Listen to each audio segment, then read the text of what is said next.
Welcome to the studio, Dr. Patterson. There have been a number of complaints about marketing that makes use of the senses. How far do you feel the complaints are justified? Well, there's nothing new about using the senses to sell products and services. First it was colour, then sound, and now it's the sense of smell. But the use of sophisticated scent technology bothers some people. I don't think anyone has an issue with bread smelling like bread or coffee smelling like coffee, but there are occasions which do make me slightly uncomfortable with the idea. Do you mean when the smell of chocolate or bread is artificially strong, for example, and it is used to trick people into coming inside a shop and spending money? Well, if it's a place where chocolate's made, there might well be a strong smell. But if it's just a shop selling packaged chocolate, people won't be able to smell it. So the scent marketer helps things along by pumping out a chocolatey smell.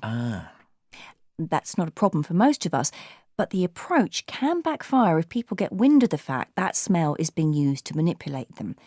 I mean when a powerful and irresistible scent is used to entice them into a shop only to find nothing identified with that smell actually on sale. What's the most unusual smell you've come across in a store?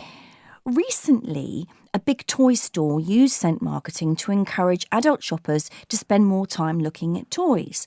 The smell they used was pina colada, the pineapple coconut cocktail. It seems like a strange choice, but it supposedly conjures up visions of holidays and tropical paradises. I guess that's why they used it, but without access to the marketing company's brief, of course, we can't be sure. The store was in London, so perhaps that was it. Wasn't there a complaint recently about a campaign like this? Well, it wasn't strictly speaking a case of subliminal scent marketing, the kind that normally causes people to raise objections. In fact, it was the Milk Board in the United States that wanted to encourage people to drink more milk. The smell of milk is not one that most people like very much, so they opted, very cleverly in my opinion, for pumping out the smell of freshly baked cookies.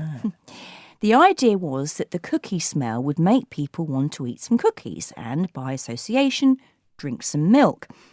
I think they got the idea from campaigns where the smell of coffee had been used to sell plastic kitchen products that don't have a smell. So, who objected and why? The allergy lobby, and they objected very strongly.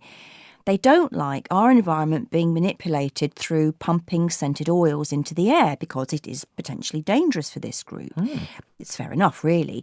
If they start having breathing difficulties but can't actually smell whatever it is that is being pumped out, they won't realise they need to move away. Into the bargain, scent marketing is increasingly ubiquitous. It's being used on airlines, in hotels, and even, somewhat worryingly, in casinos to encourage people to stay and keep gambling. Why would a hotel or airline want to use something like this? Surely, if we're guests in the hotel or passengers on the plane already, we don't need to be persuaded to spend more time there. Well, no, but in this case, it's more a question of branding. A lot of companies are now using scents as part of an overall strategy that will include all the other senses as well. They add a kind of scent logo that identifies the company in much the same way that a print logo does. The scent marketing designers are getting lots of commissions to do this kind of work, as it's highly skilled and very demanding. I really take my hat off to some of these people. Get it wrong, and the company will lose customers. Get it right, and they will become really competitive.